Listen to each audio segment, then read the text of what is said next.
Olá, está no ar o Jornal Panorama, edição especial deste domingo, dia 5 de outubro, dia em que os brasileiros escolheram os políticos que vão representá-los nos próximos anos. A partir do dia 1º de janeiro de 2015, Paulo Artung, do PMDB, volta a governar o Espírito Santo. Ele foi eleito em primeiro turno com mais de 1.020.000 votos, ou 53,44% dos votos válidos do estado.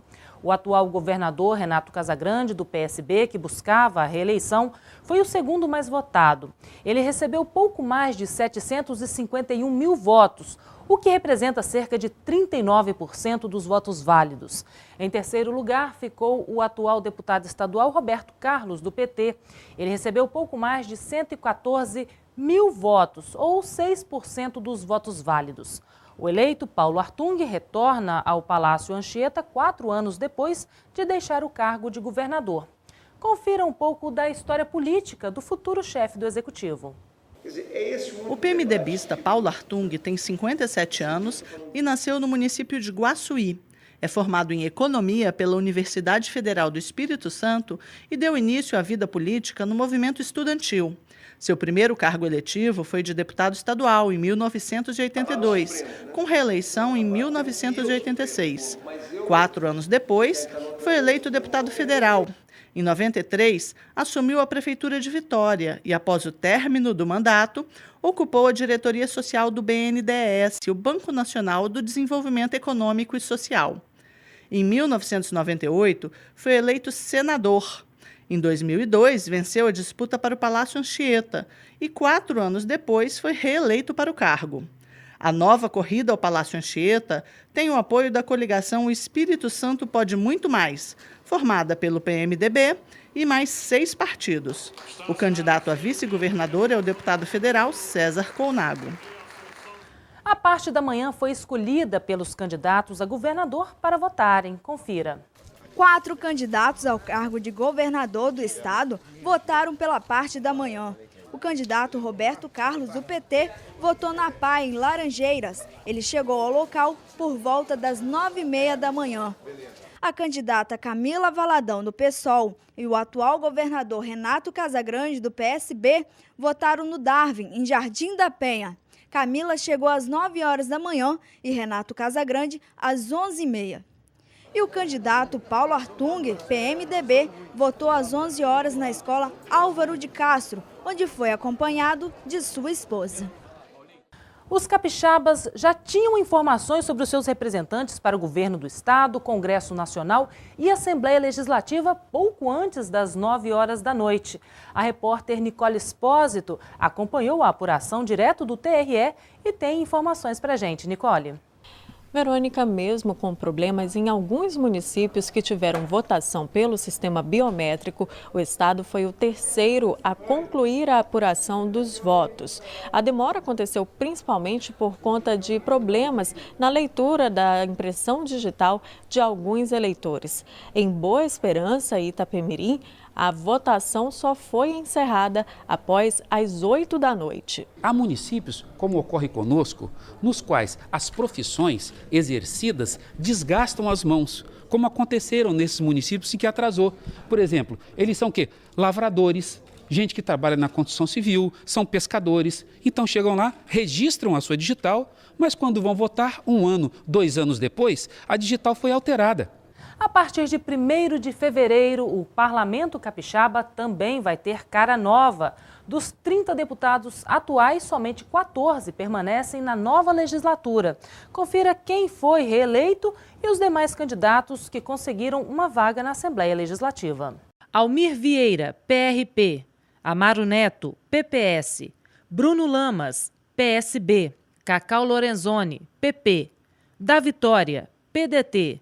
Dari Pagung, PRP, Dr. Hércules, PMDB, Dr. Rafael Favato, PEN, Edson Magalhães, Democratas, Eliana Dadalto, PTC, Enivaldo dos Anjos, PSD, Eric Musso, PP, Euclério Sampaio, PDT, Ferraço, Democratas, Freitas, PSB, Gildevan Fernandes, PV, Gilcinho Lopes, PR, Guerino Zanon, PMDB. Hudson Leal, PRP. Janete de Sá, PMN. Luzia Toledo, PMDB. Marcelo Santos, PMDB. Marcos Mansur, PSDB. Nunes, PT. Padre Honório, PT. Professor Marcos Bruno, PRTB. Raquel Lessa, Solidariedade. Rodrigo Coelho, PT. Sandro Locutor, PPS. Sérgio Majeski, PSDB.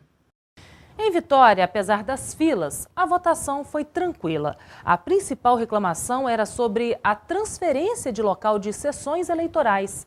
E na capital capixaba, jovens e idosos que não são obrigados a votar deram uma lição de cidadania. A legislação eleitoral brasileira garante às pessoas com mais de 70 anos o direito de escolha. Quem chega a essa idade não é mais obrigado a votar. Mas muitos capixabas não abriram mão desse direito. Estou aqui mais para cumprir a minha obrigação de cidadão, de brasileiro, porque eu quero um país melhor para meus filhos e meus netos, certo? E mudar isso tudo que está aí. É muito importante porque eu quero pôr uma pessoa para governar bem o país e o Estado também, para a gente ter uma vida melhor. Sumamente importante para um cidadão, uma democracia, e é a forma de nós escolher o melhor para esse país. Outro voto facultativo no Brasil é para quem tem 16 e 17 anos. Em Vitória, muitos jovens nessa situação foram às urnas. Importante, né, para decidir o país, decidir o futuro do país, né, tem que votar. Primeira vez que eu voto e de extrema importância porque colaboro em relação à política, em relação a tudo. Meu primeiro voto e é consciente. Em Vitória, os locais de votação foram bem movimentados. Muitas filas, algumas pessoas reclamavam da demora e da transferência de títulos para outras sessões. Mas na capital não houve registros de prisão por conta de boca de urna. Em Vila Velha, o maior colégio eleitoral do estado, muita gente nos locais de votação e algumas dificuldades enfrentadas principalmente pelos eleitores com alguma deficiência. Veja como foi o dia no município. Em Vila Velha, desde o início da manhã, a movimentação era intensa nos colégios eleitorais. Mas, de acordo com a Polícia Militar, não houve alterações na Escola Estadual Galdino Antônio Vieira, em Santa Rita. Havia pouca sujeira na rua e muita gente querendo exercer o papel de cidadão. Esse foi o caso do aposentado Sebastião Rodrigues Rosa. Aos 82 anos, sem ter a obrigatoriedade de votar, seu Sebastião foi fazer a parte dele. Nós votamos para ajudar, para fazer uma ajuda. A atendente Josilene da Silva Santos não tinha com quem deixar seu filho João Pedro, de apenas 2 meses, e o levou no colo. Já a auxiliar de obras Fabíola do Nascimento levou a neta Janet Cristine, de 5 anos, pois a pequena estava curiosa. Vai ajudar a apertar os teclados? Sim. E depois vai confirmar também? Sim. Já na escola polivalente do Aribiri, a sujeira era grande. Muitos santinhos foram jogados nas ruas, o que se tornou um perigo para quem pisava em cima. Mas houve quem tirasse proveito da situação. Achou seu candidato aí? Não, mas eu acho que eu sei o número dele de cabeça. Isso é uma vergonha, né? Mas pelo menos agora está me ajudando. Dentro da escola, o movimento também era intenso e algumas sessões apresentavam filas. Uma cena chamou a atenção. O senhor Edson foi votar, levou o netinho e o cachorrinho foi junto. Já o fabricante de calçados Aloísio Vaz de Oliveira exerceu seu papel de cidadão em família. Ele foi junto com a esposa e os gêmeos. Já está ensinando aos pequenos desde cedo a importância do voto? É ensinar eles, né? Aprender a importância do voto. A escola não tem escadas e a acessibilidade ajuda aos cadeirantes. Encontramos aqui o deputado Cláudio Vereza. Aqui nessa escola eu nunca precisei de sessão especial, porque essa escola sempre foi uma escola acessível. Pedro Martins Paixão é tetraplégico e por isso precisou de auxílio na hora de votar, mas não encontrou dificuldades. A acessibilidade aqui na escola está perfeita, o acesso às sessões está muito bem sinalizado. Em Novo México, a escola Catarina Schecker possui 4 das 73 sessões especiais de Vila Velha. A massoterapeuta Ana Paula da Silva é deficiente visual, mas não teve dificuldades para votar. O teclado com numeração em braille e o fone de ouvido auxiliaram na votação. Eu ouvi os números certinho, o nome dos candidatos e eu confirmava. Foi rápido. Acha importante que todo mundo venha exercer o seu direito de voto, inclusive os deficientes visuais? Principalmente os deficientes visuais, as pessoas com deficiência, as minorias, a população que tem os seus direitos violados, para escolher os seus candidatos que tenha compromisso com a causa dessa população. Apesar da grande movimentação, a escola também não apresentou problemas nem confusões. Pelo contrário, o clima era de descontração. A diretora da escola, conhecida como Zezé, trabalha como preposta do TRE há mais de 20 anos e conhecia muitos eleitores. Eu gosto do processo, gosto de trabalhar e também porque eu sou da comunidade, eu trabalho por prazer mesmo. Na Praia da Costa, no Colégio Americano, o que possui maior número de eleitores de Vila Velha, são 3 andares cheios de seção. O problema é que não tem rampa nem elevador. Muitos eleitores que chegaram com dificuldade de locomoção ou com cadeira de rodas tiveram que justificar o voto. Mas não foi o caso da dona Ermelinda Tereza Ribeiro. Ela fez questão de votar e contou com a ajuda de parentes e voluntários. Infelizmente, isso é uma vergonha, o que está acontecendo. Uma pessoa com 80 anos ter que fazer isto. Nós estamos vivos, precisamos de lutar por uma coisa melhor. A aposentada Erminda Breda Menassa, de 76 anos, também estava com problema no fêmur e nos 2 joelhos. Mesmo com dificuldade para andar, ela fez questão de subir até o 3º andar. Eles deveriam, no térreo, colocar as pessoas idosas. Ainda pelo município, encontramos servidores da Justiça Eleitoral retirando das ruas propagandas políticas que no dia da eleição já são proibidas. Eles contaram com o apoio da Guarda Municipal. Na Serra, a votação também aconteceu sem maiores problemas. A maior reclamação era mesmo o lixo no chão produzido por materiais de campanha. Mesmo com a campanha Cidade Limpa do Tribunal Regional Eleitoral do Espírito Santo, ruas próximas aos locais de votação na Serra amanheceram cobertas por propaganda política. A situação causou indignação aos eleitores que chegavam ao local para votar e encontravam dificuldades para passar por conta da quantidade de santinhos e adesivos espalhados pelo chão. Eu acho que é uma falta de respeito com as ruas, com a cidade, com o povo. Foram 3 meses na propaganda da televisão, para que fazer isso aqui? Não tem necessidade. Apesar da sujeira, a votação transcorreu normalmente. Houve apenas filas para votar. O município contou com o reforço de policiamento nas sessões de votação, o que ajudou a inibir os atos de boca de urna. E ainda na Serra, as famílias foram juntas escolher seus representantes.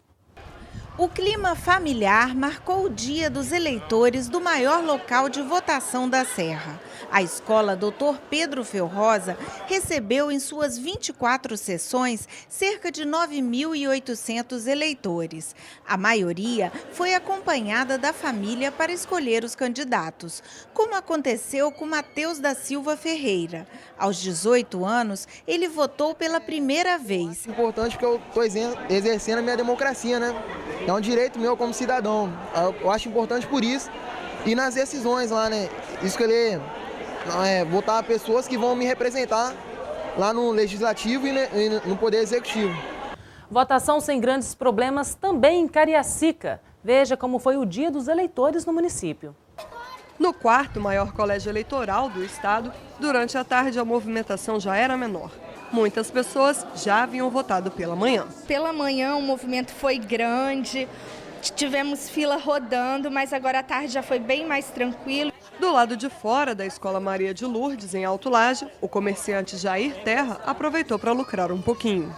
Foi muito satisfatório vir vender aqui e que aproveitamos a movimentação de pessoas para estar trabalhando e ser lucrativo, né? Ter uma renda a mais. O espírito de cidadania tomou conta de todos. Até mesmo quem não tem idade para votar, como a pequena Mariana, já sabe a importância do voto. É o nosso futuro. Também pode ajudar a gente por meio ambiente, educação, a nossa saúde. Na escola Rune Everest Piovesa, em Santa Fé, Muita gente justificou o voto e algumas outras corriam para votar nos minutos finais. A escola concentra o maior número de votantes de Cariacica, com quase 8.500 eleitores. Às 5 horas da tarde, em ponto, presidentes das sessões fizeram o encerramento da votação. Para encerrar, a gente coloca o código de encerramento no microterminal, aí segue as instruções da tela da urna. Aí lá na tela da urna vai estar orientando para estar imprimindo o boletim de urna, onde saem os nomes de candidato, né? E aí vai imprimindo quantos precisarem, tira a mídia de resultado também, para estar arquivando tudo no envelope, para estar mandando TRE, está deixando preposto, tranquilo. Mudanças na representação da população capixaba na Câmara dos Deputados. Dos 10 atuais parlamentares, apenas 4 foram reeleitos. Veja a nova composição da bancada federal de deputados do Espírito Santo. A coligação Espírito Santo Pode Mais, que reúne 5 partidos, elegeu 4 parlamentares, sendo que 3 já estavam na Câmara dos Deputados. Lelo Coimbra, do PMDB, Max Filho, do PSB, que atualmente não faz parte da bancada federal, Dr. Jorge Silva, do PROS e Manato, do Solidariedade.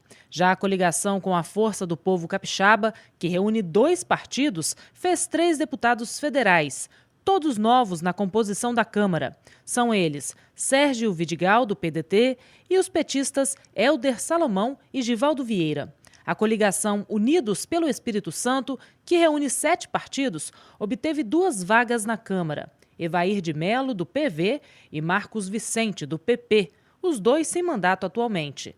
E a coligação Todos pelo Espírito Santo, que reúne 4 partidos políticos, conseguiu reeleger o deputado Paulo Foleto, do PSB. Já para o Senado, a atual deputada federal Rose de Freitas, do PMDB, foi a escolhida. Rose teve mais de 776 mil votos, o que representa mais de 46% dos eleitores capixabas. Saiba um pouco mais sobre a trajetória da futura senadora. Natural de Caratinga, Minas Gerais, a deputada federal Rose de Freitas, candidata ao Senado pelo PMDB, iniciou a trajetória política em 1982, quando foi eleita deputada estadual. Em 1986, elegeu-se deputada federal constituinte, quando ajudou a escrever o atual texto constitucional. Rose foi a única mulher a exercer o cargo de vice-presidente do Congresso Nacional. A candidata está no 6º mandato na Câmara Federal. No Espírito Santo, as eleições já estão decididas, mas para presidente ainda não há definição. Dilma Rousseff, do PT, e Aécio Neves, do PSDB, foram escolhidos pelos brasileiros para disputar o 2º turno, que acontece no próximo dia 26 de outubro. A atual presidente recebeu cerca de 42% da preferência do eleitorado brasileiro e Aécio pouco mais de 33% dos votos válidos.